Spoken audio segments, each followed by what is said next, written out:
Hey there. Have you ever found yourself lying awake at night, your mind racing with thoughts you just can't seem to control?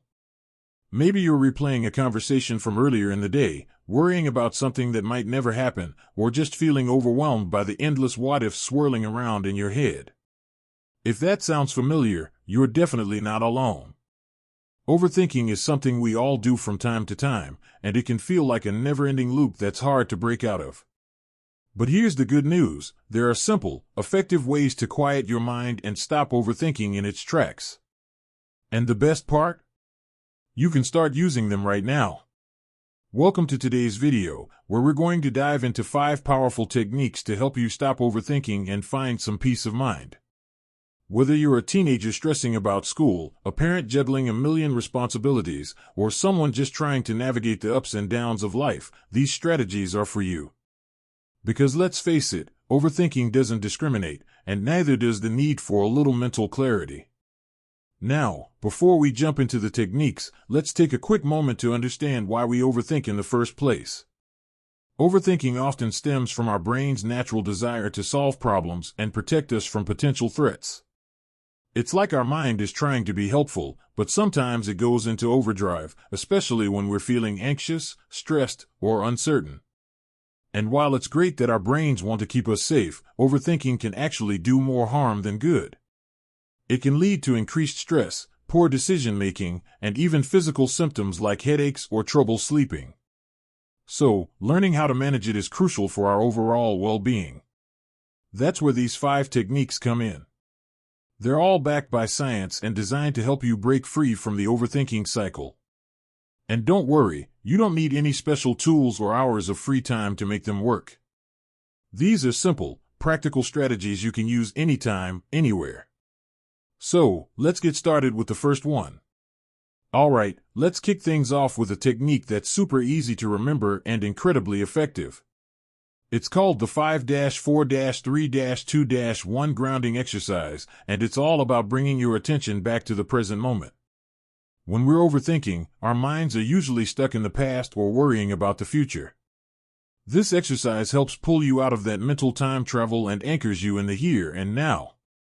Here's how it works. Whenever you notice yourself spiraling into overthinking, pause for a moment and take a deep breath. Then, look around and identify 5 things you can see. Maybe it's the color of the walls, a plant in the corner, or the way the light is coming through the window. Next, find 4 things you can touch. Feel the texture of your clothes, the smoothness of your phone, or the coolness of a glass of water. Then, listen for 3 things you can hear. It could be the hum of the refrigerator, the sound of birds outside, or even the rhythm of your own breathing. After that, notice 2 things you can smell. Maybe it's the scent of coffee, fresh laundry, or just the air around you. And finally, focus on 1 thing you can taste. It could be the lingering flavor of your last meal or just the taste of your own mouth. By engaging all 5 of your senses, you're essentially giving your brain a mini reset. It's like hitting the refresh button on your thoughts. This technique is especially helpful when you're feeling overwhelmed because it forces your mind to focus on the present instead of getting lost in hypotheticals. Let me give you a quick example. Imagine you're about to give a presentation at work or school, and your mind starts racing with thoughts like, what if I mess up? What if they don't like it? What if I forget what to say? Instead of letting those thoughts take over, you can quickly do the 5-4-3-2-1 exercise. Look around the room, notice the details, feel the podium or your notes in your hand, listen to the sounds around you, and so on. By the time you're done, you'll likely feel more centered and ready to tackle the task at hand. The beauty of this technique is that it's quick, discreet, and you can do it anywhere, whether you're at home, in the office, or even out in public. So, next time you catch yourself overthinking, give it a try and see how it helps bring you back to the present. Okay, moving on to our second technique, which might sound a little counterintuitive at first, but stick with me, it's a game changer. It's called setting a worry time. Now, I know what you're thinking. Wait, aren't we trying to stop overthinking? Why would I schedule time to worry?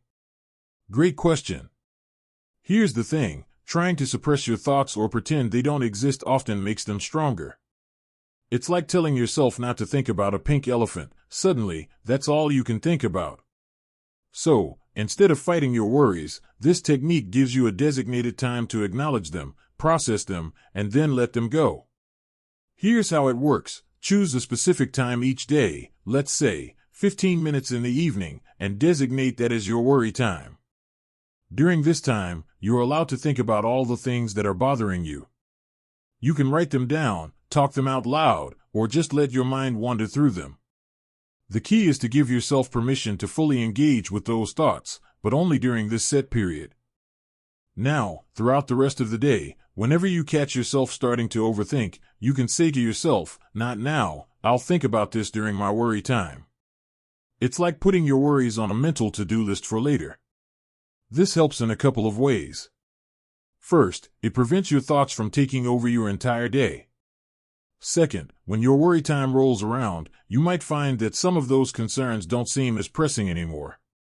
And for the ones that do, you can use that time to problem solve or come up with actionable steps. Let me share a relatable scenario. Suppose you're a student, and you're constantly worrying about an upcoming exam. Every time you try to relax or focus on something else, thoughts about the test creep back in. By setting a worry time, you can tell yourself, "I'll think about the exam at 7 p.m. for 15 minutes.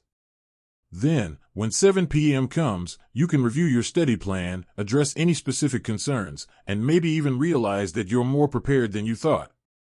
After that, you can let it go and enjoy the rest of your evening.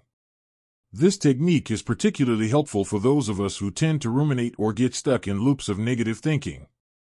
It's a way to contain your worries and prevent them from spilling over into every aspect of your life.